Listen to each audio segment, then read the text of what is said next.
नमस्कार दोस्तों, आज हम बात करेंगे भारत माता के ऐसे सपूत की जिसने अपने देश प्रेम के जज्बे से हिटलर तक की बोलती बंद कर दी, जिसने जीवन के 34 साल भारत की सेना को दिए और जिसने खेल के दम पर भारत को लगातार 3 ओलंपिक गोल्ड मेडल जितवाए, जिसने अपनी मेहनत और लगन के दम पर अपने खेल को उस उत्कृष्टता तक पहुंचाया जिस खेल को वो खेलते थे, उस खेल के वो जादूगर कहलाए। ये भारत माता का बेटा पढ़ाई लिखाई के नाम पर केवल कक्षा 6 तक पढ़ा था और मात्र 17 साल की उम्र में वो भारत की सेना में शामिल हो गया। ऐसे शख्स के प्रति पूरे हिंदुस्तान के मन में बहुत प्रेम और सम्मान की भावना है। दोस्तों, मैं बात कर रहा हूँ मेजर ध्यानचंद जी की। उनका जन्म 29 अगस्त 1905 को इलाहाबाद उत्तर प्रदेश में हुआ था। आज हमारे देश में उनका जन्म दिवस राष्ट्रीय खेल दिवस के तौर पर मनाया जाता है। मेजर ध्यानचंद का मूल नाम ध्यान सिंह था। इनके पिता सोमेश्वर सिंह सेना में सूबेदार थे। राजपूत परिवार में जन्मे ध्यान सिंह के पिताजी आर्मी में होने के कारण उनका बार बार ट्रांसफ़र होता था। इस कारण से वो पढ़ाई पर ज़्यादा ध्यान नहीं दे पाए और केवल कक्षा 6 तक वो पढ़ पाए। उसके बाद उनका पढ़ाई से मोह भंग हो गया। इस कारण से 17 साल की उम्र में, क्योंकि पढ़ाई लिखाई में ज़्यादा अच्छे नहीं थे, आगे उनकी पढ़ने की इच्छा भी नहीं थी, तो उन्होंने आर्मी ज्वाइन कर ली। मात्र 17 साल की उम्र में वो सेना में भर्ती हो गए। मेजर ध्यानचंद जी जब सेना में गए तो उससे पहले उनके मन में खेल के प्रति कोई लगाव या कोई खास टैलेंट नज़र नहीं आता था। लेकिन जब वो सेना में भर्ती हुए तो उनकी मुलाकात उनके पिताजी के दोस्त सूबेदार बाले तिवारी जी से हुई और उन्हीं के दम पर बाले तिवारी जी खुद हॉकी के बहुत अच्छे खिलाड़ी थे और उनके निर्देशन में और उनके मार्गदर्शन में, उनके सहयोग से मेजर ध्यानचंद के मन में हॉकी के प्रति लगाव लगा और उन्हीं के दम पर, उन्हीं के सिखाए हुए रास्तों पर ध्यानचंद जी आगे चलकर हॉकी के इतने बड़े खिलाड़ी बने कि आज उनको पूरी दुनिया हॉकी के जादूगर के तौर पर जानती है। सूबेदार बाले तिवारी जी ने ध्यानचंद के मन में हॉकी का ऐसा जुनून पैदा कर दिया कि मतलब सेना उनको सपोर्ट नहीं करती थी खेल के मामले में, तो मेजर ध्यानचंद जी दिन में तो सेना की कठोर नौकरी करते। सेना की नौकरी कोई आसान नहीं होती, बहुत हार्ड नौकरी होती है। दिन में तो वो सेना की नौकरी करते और रात में जिस भी पहर में चंद्रमा निकलता आसमान में, तब वो हॉकी की प्रैक्टिस करते। उनकी लगन को देखकर और रात में प्रैक्टिस करते हुए देखकर बाले तिवारी जी ने उनको एक बार कहा था कि ध्यान सिंह, तुम रात में चांद की रोशनी में खेल रहे हो ना, देखना एक दिन तुम चांद बनकर पूरी दुनिया में चमकोगे। और इसी कारण उनका नाम ध्यान सिंह से ध्यानचंद हो गया, क्योंकि वो चांदनी में खेलते थे, चांद की रोशनी में खेलते थे और कहते थे कि तुम चांद की तरह चमकोगे। इसलिए ध्यान सिंह से वो ध्यानचंद हो गए, गुरुजी के दिए गए उपनाम के कारण। जिस तरह का आशीर्वाद उनको उनके गुरुजी बाले तिवारी जी ने दिया, उसी अनुसार ध्यानचंद जी हॉकी में इतने चमके कि उन्होंने 1926 से और 1948 तक करीब 22 साल उन्होंने अपना हॉकी कैरियर रहा उनका, और उस 22 साल के दौरान उन्होंने 1000 गोल करे, जिनमें से 570 गोल अंतर्राष्ट्रीय मैचों में किए गए, जो आज तक भी विश्व रिकॉर्ड है। उनके आसपास भी कोई दूसरा हॉकी का खिलाड़ी नहीं है जो 1000 गोल अपने कैरियर में करे और 570 के आसपास अंतर्राष्ट्रीय मैचों में उनके ये गोल थे। 1926 में भारत की टीम न्यूजीलैंड गई और ये भारत की टीम का पहला अंतर्राष्ट्रीय दौरा था न्यूजीलैंड में, और मेजर ध्यानचंद जी का भी ये पहला ही दौरा था उनके जीवन का। मैच खेलना शुरू ही किया था। तो उस दौरे में कुल 21 मैच हुए और उन 21 मैचों में से 18 मैच भारत जीत गई और सिर्फ 1 मैच वो हारी और 2 मैच खराब मौसम के कारण रद्द हो गए। और उन 21 मैचों में कुल 192 गोल हुए, जिनमें से 100 के आसपास अकेले ध्यानचंद जी ने किए। ध्यानचंद जी से एक पत्रकार ने पूछा कि आपकी टीम 1 मैच कैसे हार गई, आप खेले तो इतना अच्छा और सभी मैच जीत लिए आपने, और 1 मैच कैसे हार गए? तो ध्यानचंद ने कहा कि सामने वाली टीम खेल रही है, उसका भी हौसला बना रहे, वो भी खिलाड़ी हैं, इसीलिए हम 1 मैच हार गए, मैंने उस पर ज्यादा ध्यान नहीं दिया। 1926 के न्यूजीलैंड दौरे में मेजर ध्यानचंद जी ने शानदार प्रदर्शन किया और उस प्रदर्शन की बदौलत 1928 में एम्स्टर्डम ओलंपिक की जो हॉकी टीम थी उसमें ध्यानचंद जी को चुन लिया गया। और जब वहाँ ओलंपिक में गए तो कुल 5 मैचों में ये पूरा हो गया टूर्नामेंट। 5 मैचों में उन्होंने कुल 14 गोल करे और जो फाइनल मैच था हॉलैंड के खिलाफ था। हॉलैंड की टीम, जो कि उस वक्त की बहुत अच्छी टीम थी, उसको उन्होंने 3-0 से हरा दिया। और जब मैच जीत गए तो हॉलैंड के खिलाड़ियों ने ऐसे कहा कि ये बॉल अधिकतर टाइम ध्यानचंद के पास ही रही, उनकी हॉकी की चिपकी रही, तो इनकी हॉकी में या तो कोई जादू है या चुंबक है। हमारी इच्छा है कि हम इनकी हॉकी को तोड़ कर देखना चाहते हैं कि इसमें कहीं चुंबक तो नहीं है। तो सभी दर्शकों के सामने, सभी खेल आयोजकों, प्रशासकों के सामने ध्यानचंद जी की हॉकी को तोड़ा गया। ये खेल इतिहास में शायद पहली घटना होगी कि खिलाड़ी के किसी भी खेलने के बैट को, रैकेट को या हॉकी को तोड़ के देखा गया हो, तो उनके ध्यानचंद जी को हॉकी को तोड़ा गया जब उसमें कुछ चुम्बक उम्बक जैसी कोई बात थी नहीं, तो कुछ मिला भी नहीं। लेकिन इस तरह का खौफ और इस तरह की उत्कृष्टता ध्यानचंद जी के खेल में थी, जो मतलब सामने वाले खड़े यही समझते थे कि या तो जादू है या चुंबक है। मेजर ध्यानचंद ने भारत को, उस वक्त इंग्लैंड के अधीन थे हम, भारत को पहला गोल्ड मेडल हॉकी में दिलवाया। और उस गोल्ड मेडल के बावजूद सेना ने उनके प्रति कोई रियायत नहीं बरती। उनको दिन में खेलने का समय नहीं दिया जाता था, तो मेजर ध्यानचंद का वही तरीका था कि वो रात में चांद की रोशनी में खेलते थे।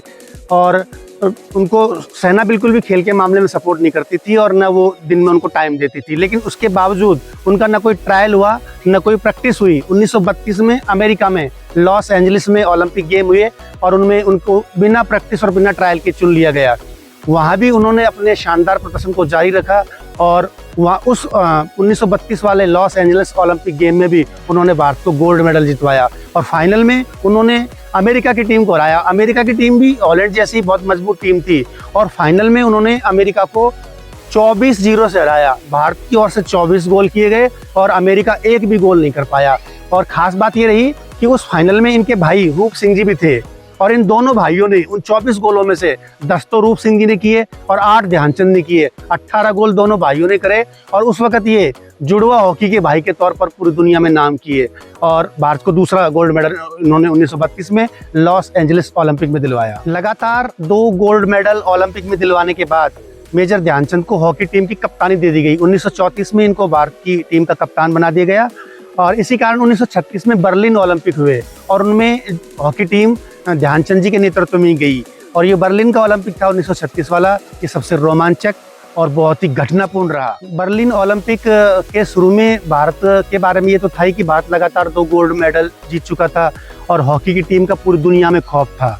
अब चूंकि वो जर्मनी उसका मेजबान था और जर्मनी दावेदार भी था कि अब की बार हॉकी में गोल्ड मेडल जर्मनी जीते, ऐसी उनकी इच्छा थी। तो उन्होंने भारत की टीम से प्रैक्टिस मैच रखा ओलंपिक के शुरू में। ओलंपिक शुरू उससे पहले प्रैक्टिस मैच हुआ और दुर्भाग्य की बात रही कि भारत उस प्रैक्टिस मैच में हार गया। तो ये भारत के हौसले पर एक विपरीत प्रभाव डालने वाली बात थी और न्यूजीलैंड और जर्मनी के हौसले को बढ़ाने वाली बात थी। बहरहाल ओलंपिक शुरू हुए और भारत की टीम ने अच्छा प्रदर्शन किया और इत्तेफाक की बात है कि फाइनल में जर्मनी और भारत ही पहुंच गए। और भारत को चूंकि वो हरा चुके थे ट्रायल मैच में, तो उनका हौसला बुलंद था और भारत की टीम चिंतित थी कि हम सभी टीमों को पहले 2 गोल्ड मेडल जीते, इस ओलंपिक में भी हमने सभी टीमों को हराया, लेकिन अब हमारे सामने वो टीम है जिससे हम कुछ ही दिन पहले ओलंपिक शुरू होने से पहले मैच हार चुके हैं। और उस वक्त जर्मनी के बहुत बड़े तानाशाह, पूरी दुनिया में नाम करा हिटलर और जिन्होंने राष्ट्रवाद की अलग जगाई जर्मनी में, वो स्वयं मैदान में मौजूद था अपनी टीम का हौसला बढ़ाने के लिए। मैच शुरू हुआ और दुर्भाग्य की बात एक और रही कि मैच शुरू हुआ उससे पहले बारिश हो गई और मैदान फिसलन भरा हो गया। मैच जब शुरू हुआ तो भारतीय खिलाड़ियों के पास जूते ज़्यादा क्वालिटी के नहीं थे, चपटे जूते थे, सस्ते जूते थे, तो वो हाफ टाइम में फिसलते रहे मैदान पर।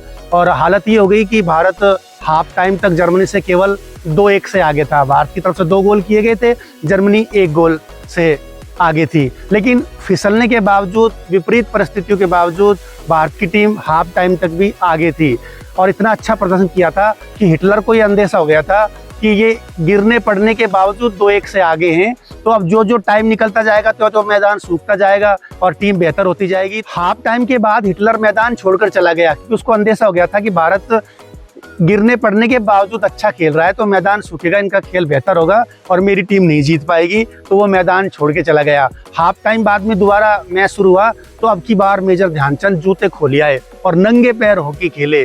पूरी दुनिया इस बात पर हंसेगी और हमें शर्मिंदा की बात है कि हमारे खिलाड़ियों के पास उस वक्त जूते नहीं थे, आधी टीम से ज़्यादा। और मेजर ध्यानचंद तो स्वयं नंगे पैर आए हाफ टाइम के बाद और भारत ने अगले हाफ टाइम में 6 गोल करे और जर्मनी कोई गोल नहीं कर पाया और भारत ने उस फाइनल मैच को 8-1 से जीता और भारत को लगातार तीसरा गोल्ड मेडल जितवाया। अब चूंकि भारत की टीम जीती थी तो उस शाम हिटलर भारत की टीम से मिलने आया और उससे कहा कि ध्यानचंद, तुमको देश ने क्या दिया है, तुम्हारा देश गरीब है, गुलाम है और वो तुमको जूते भी नहीं दे पाया।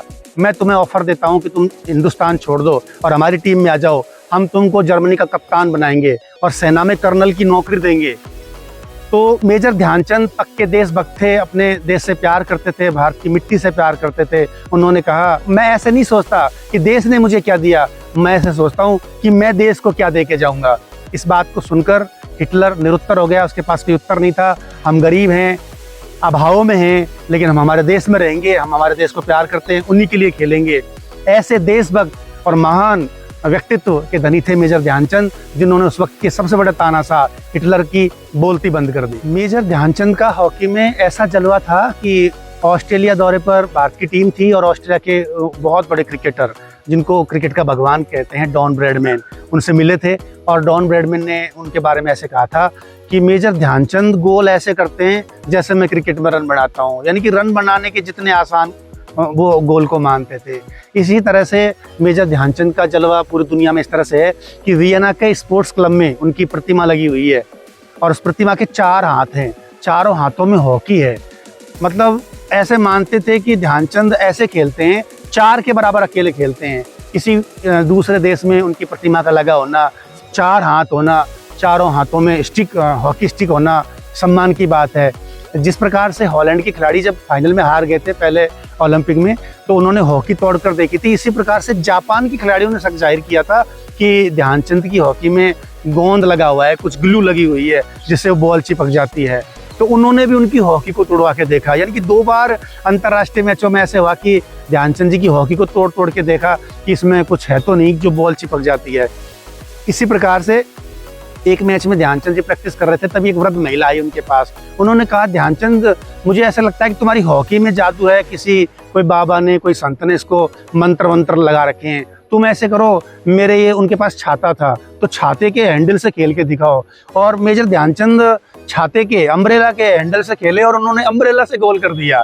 ऐसी एक घटना हुई कि वो शाम को मैदान में प्रैक्टिस कर रहे थे और एक बुजुर्ग आए, उनके हाथ में बैट था, तो उन्होंने भी ऐसे ही कहा कि मुझे तुम्हारी हॉकी में जादू नजर आता है, मैं जब मानूंगा तुम मेरे बैट से गोल करके दिखाओ। मेजर ध्यानचंद ने उनके बैट से गोल करके दिखा दिया और उनको कहा कि मेरा जो जादू है ना वो हॉकी में नहीं है, ना मेरी हॉकी में चुंबक है, ना मेरी हॉकी में कोई ग्लू है, ना मेरी हॉकी कोई जादू से भरी हुई है, जो जादू है वो मेरे हाथ में है। इस तरह का उनका उत्कृष्ट खेल था। और उनकी उत्कृष्टता को बताने वाला एक और उदाहरण मैं बताऊंगा कि एक मैच के दौरान उन्होंने गोल के लिए शॉट मारा बॉल में, और बॉल गोल पोस्ट के खंबे से जाके टकरा गई, पोल से जाके टकरा गई।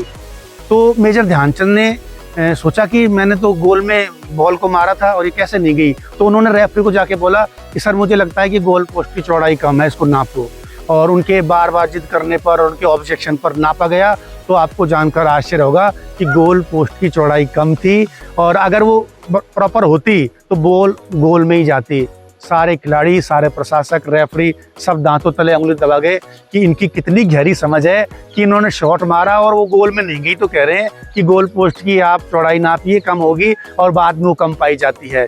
तो इस उत्कृष्टता के लेवल वाले खिलाड़ी मेजर ध्यानचंद जी थे। मेजर ध्यानचंद जी के जन्म दिवस को 29 अगस्त को राष्ट्रीय खेल दिवस के तौर पर मनाया जाता है। 1956 में भारत सरकार ने उनको पद्म भूषण सम्मान से सम्मानित किया था, और 1980 में भारत सरकार ने उनके सम्मान में डाक टिकट जारी किया था। मेजर ध्यानचंद जी पर एक बायोपिक फिल्म भी बनी हुई है, और गोल नाम से उनकी आत्मकथा है। देश के कई प्रतिष्ठित लोग और खेल संस्थान लंबे समय से ये मांग कर रहे हैं कि मेजर ध्यानचंद जी को भारत रत्न मिलना चाहिए। भारत सरकार से मांग कर रहे हैं कि इनको भारत रत्न दिया जाए। मुझे तो आश्चर्य होता है कि देश दुनिया में नाम करने वाले मेजर ध्यानचंद जी को सरकार ने आज तक भारत रत्न क्यों नहीं दिया। जिस आदमी ने भारत को लगातार 3 गोल्ड मेडल जितवाए हों, जिसने अपने जीवन के 34 साल सेना को दिए हों, और जिसने अपने खेल के जादू से पूरी दुनिया को मंत्रमुग्ध कर दिया हो, और जिसने देशभक्ति के जज्बे से हिटलर की बोलती बंद कर दी हो, और जिसने गोल करने के मामले में 1000 से ज़्यादा गोल करे हों, और उनके रिकॉर्ड को आज तक भी कोई नहीं तोड़ पाया हो, ऐसे विश्व रिकॉर्डधारी खिलाड़ी को भारत रत्न क्यों नहीं दिया। मेरा मानना तो ऐसा है कि अगर ध्यानचंद जी को भारत रत्न दिया जाता है तो इससे भारत रत्न की प्रतिष्ठा बढ़ेगी। बाकी मेजर ध्यानचंद तो जादूगर हैं, मैं मानता हूँ हॉकी के भगवान है, पूरी दुनिया उनको जानती है। वियना जो कि ऑस्ट्रिया की राजधानी है, वो देश इनका सम्मान करता है, प्रतिमा लगाता है, पूरी दुनिया उनके प्रति सम्मान करती है। हम अपने इस भारत माता के सच्चे सपूत का, जो हिटलर की बोलती बंद कर दे, जो अपनी जीवन के 34 साल सेना को दे, और जो खेल में विश्व रिकॉर्ड बनाए, वो जिसको जादूगर कहा जाए, उसको क्यों नहीं मिलना चाहिए भारत रत्न। मैं भारत सरकार से ये मांग करूंगा कि वो अपनी अब तक की गलती को सुधारते हुए इसी वर्ष 29 अगस्त को ध्यानचंद जी को भारत रत्न देकर सम्मानित करें, जिससे पूरे देश के जो खेल जगत के लोग हैं उन्हें खुशी मिले और वो सरकार को थैंक यू बोल सकें।